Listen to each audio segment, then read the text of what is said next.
guys, I am Mohit Singh from IIT Roorkee and today's topic is line spectrum of hydrogen. Hopefully आपने Bohr's model वाली video देखी होगी, क्योंकि अगर वो वीडियो नहीं देखी है तो इसमें कुछ भी समझ नहीं आने वाला, क्योंकि हम उसी कॉन्सेप्ट से ये लाइन स्पेक्ट्रम ऑफ हाइड्रोजन को समझेंगे। पहली बात, ये स्पेक्ट्रम होता क्या है? ये स्पेक्ट्रम क्या होता है ये समझते हैं। देखो, हमारे पास है एक हाइड्रोजन का atom. Obviously line spectrum of hydrogen है तो हाइड्रोजन का ही एटम होगा। तो हम क्या करते हैं, इसको एनर्जी देते हैं। इसको एनर्जी देते हैं तो उसके अंदर जो इलेक्ट्रॉन है वो एक हायर ऑर्बिट में चला जाएगा।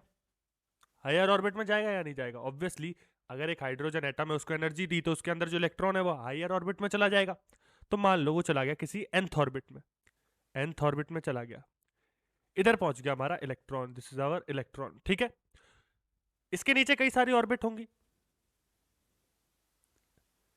ऐसे मैं बना देता हूं। ये कौन सी होगी? n-1, ऐसे n-2, और यहां पे जाओगे तो your first orbit will be there, ठीक है।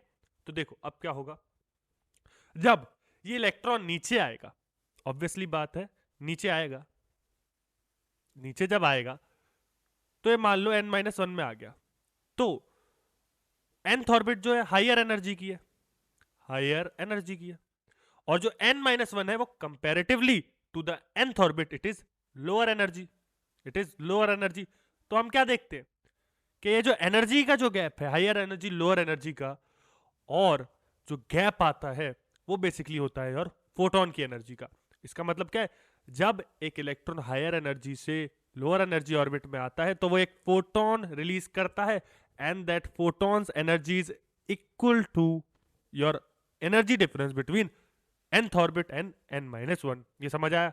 ये फोटोन की एनर्जी जो है, energy is exactly equal to the energy difference of the two orbits, ठीक है। ये आप इजीली समझ गए होंगे। अब ये फोटोन है, क्योंकि इसके पास एनर्जी है तो इसकी कुछ वेवलेंथ भी होगी। तो हम एक पेपर पे ये जो फोटोन निकला इसको कैप्चर करते हैं बेसिकली, और ये कुछ वेवलेंथ की लाइन दिखाता है हमें। और ये जो लाइन होती है इसको बोलते हैं स्पेक्ट्रल लाइन। क्या बोलते हैं इसे? Spectral line. और स्पेक्ट्रल लाइन की कॉम्बिनेशन को बोला जाता है स्पेक्ट्रल सीरीज। होपफुली आपको समझ आया होगा। ये समझ आ गया, बेसिक सी बात है। फोटोन निकलता है, फोटोन की कुछ वेवलेंथ होगी तो डेफिनेटली वो हमें कलर देगा, कुछ ना कुछ कलर देगा, उसे बोला जाता है स्पेक्ट्रल लाइन। स्पेक्ट्रल लाइंस के कॉम्बिनेशन को बोला जाता है स्पेक्ट्रल सीरीज। इतनी बात क्लियर है, ये हमें समझ आ गया होगा। चलिए अब इसको हम लिखते हैं अच्छे से, ताकि आपको और क्लियर हो जाए, ठीक है। अच्छे से लिखेंगे पॉइंट वाइज, जिससे आपको और क्लियर हो जाएगा ये। तो पहला पॉइंट लिखेंगे, when atomic gas is heated or electrically sparked,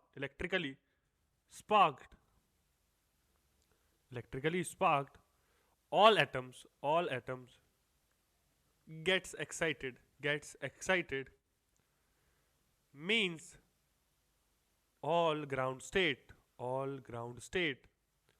जो ग्राउंड स्टेट होती है बेसिकली वो होती है हमारी फर्स्ट ऑर्बिट। n=1 को बोला जाता है ग्राउंड स्टेट, और n=2 को बोला जाता है फर्स्ट एक्साइटेड स्टेट बोला जाता है। और n=3 को क्या बोला जाएगा? ऑब्वियसली आपने गेस कर लिया होगा, this is your second excited state. And ऐसे ही चलता जाता है, ठीक है। Means all ground state electrons of atoms jump to higher energy level। इसमें कोई डाउट होना नहीं चाहिए, ये तो बेसिक है, हमने बता दिया था आपको, ठीक है। अब हम लिखेंगे सेकंड पॉइंट। तो सेकंड पॉइंट लिखते हैं, when these electrons return back to ground state, a large number of photons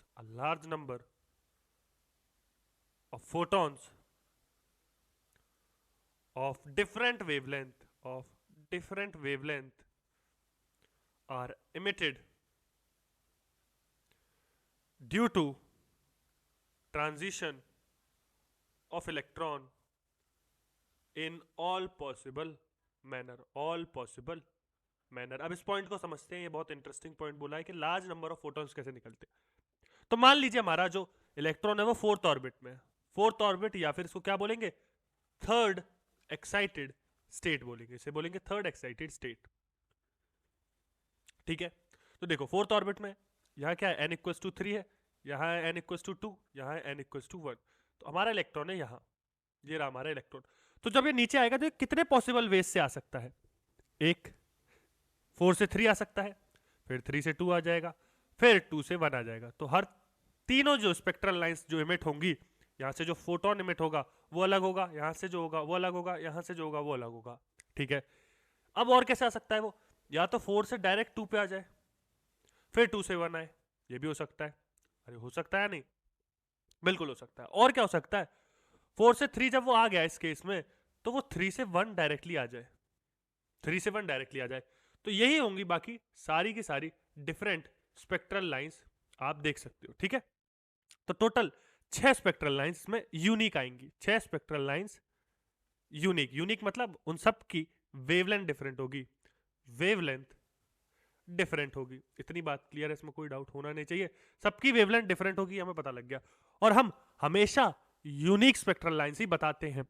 ठीक है, जब भी आंसर में पूछा हो तो यूनिक स्पेक्ट्रल लाइंस बताते हैं। अब आप हर के लिए ऐसे काउंट तो करोगे नहीं, मान लो 16 से बोल दिया, 16 से निकाल लो कितनी स्पेक्ट्रल लाइंस बनेगी। तो उसके लिए फॉर्मूला होता है number of unique, number of unique spectral lines, वो कितनी होगी, n2 minus n1 multiplied by n2 minus n1 plus 1 divide by 2। n2 क्या है, हायर ऑर्बिट, इधर लिख देता हूं मैं, n2 is higher orbit and n1 is your lower orbit. ठीक है, लोअर ऑर्बिट, इतनी बात क्लियर है, यहां तक कोई डाउट होना नहीं चाहिए। Number of unique spectral lines आप इजीली निकाल सकते हो, कैसे। ठीक है, अच्छा आपको ये पूछ ले, ये जो फोटोन इमिट आउट हुआ है उसकी वेवलेंथ कितनी होगी, तो वो कैसे निकालेंगे, देखो।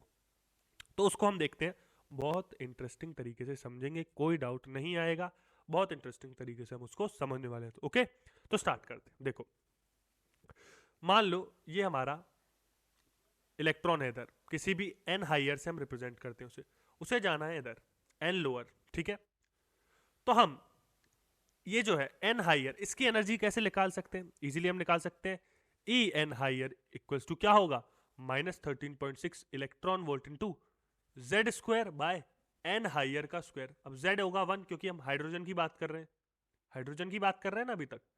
तो ENH हम क्या लिख सकते हैं, वो होगा -13.6 इलेक्ट्रॉन वोल्ट इंटू 1 का स्क्वायर अपॉन NH स्क्वायर।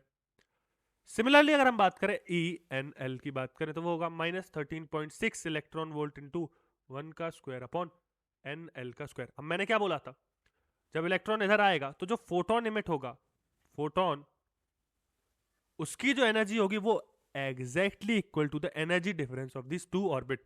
तो हम क्या कर सकते हैं easily, ENH minus ENL equals to क्या हो जाएगा, एनर्जी ऑफ फोटोन हो जाएगा। बहुत इजीली आप ये समझ गए होंगे। तो एनर्जी ऑफ फोटोन हम लिख सकते हैं, अब क्या लिखेंगे, energy of photon, energy of photon हम लिख सकते हैं, ENH को क्या करेंगे हम -13.6 कॉमन ले लेंगे इलेक्ट्रॉन वोल्ट। ठीक है, तो क्या बचेगा हमारे पास 1 by NH square minus 1 by NL square. तो ये हमारे पास बचेगा, इसको आप समझ सकते हैं बहुत इजीली, इसको याद भी रख सकते हैं। ठीक है, तो अब हम क्या करेंगे, इधर चलते हैं, एनर्जी ऑफ फोटोन को हम लिख सकते हैं SC बाय लैम्डा, क्योंकि हमें वेवलेंथ निकालनी है। तो -13.6 इलेक्ट्रॉन वोल्ट, इलेक्ट्रॉन वोल्ट को जूल में कन्वर्ट करेंगे, एक इलेक्ट्रॉन वोल्ट में होता है 1.6 into 10 to the power -19 joule. यहाँ पे क्या था, 1 by NH square minus 1 by NL square. ठीक है, तो HC की वैल्यू हम लिख सकते हैं, H क्या है 6.626 into 10 to the power -34 joule second. C की वैल्यू कितनी है 3 into 10 to the power 8 metre per second.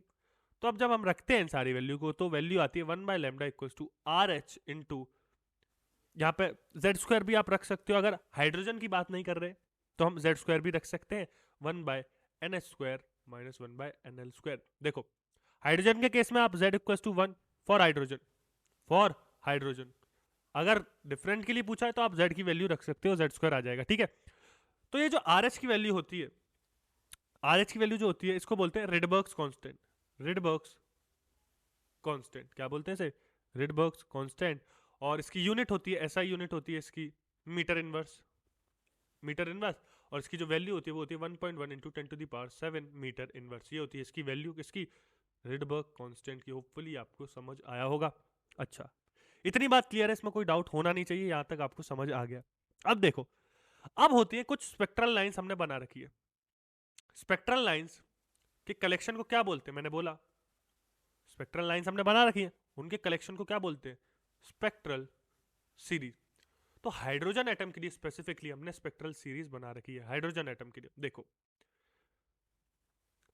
तो क्या होता है, जब भी हाइड्रोजन एटम है उसका NH कुछ भी हो, N हाइयर कुछ भी हो, 2 हो, 3 हो, 4 हो, 5 हो, 6 हो, ठीक है, और वो जाता है लोअर, जिसकी स्टेट है वो है 1, लोअर उसकी स्टेट है 1, तो इसको बोलते हैं बामर सीरीज। क्या बोलते हैं इसको, बामर सीरीज। और जो फोटोन आता है इसमें, उसकी वेवलेंथ यूवी रीजन में आती है, यूवी रीजन में आती है, इसमें कोई डाउट नहीं होना चाहिए। मैंने क्या बोला, जब भी electron n equals to 2 3 4 5 to infinity से 1 में आएगा तो उसको बोलते हैं बामर सीरीज। सॉरी, बामर नहीं बोलते इसको, इसको बामर नहीं बोलते, इसको बोलते हैं लाइमन। एक्चुअली इसको क्या बोलते हैं, लाइमन बोलते हैं। फर्स्ट सीरीज जो होती है हमेशा लाइमन होती है, this is not बामर, sorry for that guys. देखो इसको क्या बोलेंगे, लाइमन सीरीज। तो जब भी 1 में आएगा तो उसको बोलते हैं लाइमन सीरीज, और ये यूवी रीजन में आती है। बामर तो हमारा विजिबल में आता है। तो NH जब भी हो 3 4 5 6 या डॉट डॉट डॉट इन्फिनिटी तक, और NL हमारा हो 2, तो उसको बोलते हैं बामर सीरीज। और इसकी जो वेवलेंथ होती है वो हमारे पास आती है विजिबल रीजन तक। कहां तक आती है, विजिबल रीजन तक, ठीक है। आप सिमिलरली आप गैस कर ही रहे होंगे कैसे, NH की वैल्यू अगर 4 5 6 इन्फिनिटी हो और NL की वैल्यू 3 हो तो इसको बोलते हैं पाश्चन सीरीज, पाश्चन सीरीज। और ये इंफ्रारेड रीजन में आती है। इसके बाद similarly 5 6 7 dot dot dot infinity, NL की वैल्यू 4 हो तो ये आती है ब्रैकेट्स। ब्रैकेट्स जो होती है ये भी आती है हमारी इंफ्रारेड रीजन में ही आती है, इंफ्रारेड रीजन में ही आती है। ब्रैकेट के बाद आती है हमारी पिफर्न सीरीज, उसके बाद आती है हमारी हम्फ्री सीरीज।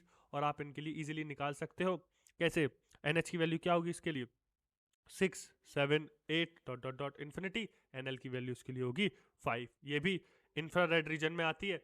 और हम्फ्री की बात करें NH तो इसके लिए 7 8 9 dot dot dot infinity, NL की वैल्यू 6। और ये आती है फार इंफ्रारेड रीजन में, फार इंफ्रारेड रीजन में। तो होपफुली ये लेक्चर आपको पसंद आया होगा, लाइन स्पेक्ट्रम ऑफ हाइड्रोजन पूरा समझ आ गया होगा। ओके समझ आ गया तो बहुत अच्छी बात है, नहीं आया तो कोई डाउट हो तो पूछ सकते हो in the comment box, I will make sure that I reply to your comment. Okay, so yeah, this is it from this video. I will see you in the next one. Till then, take care. Bye bye.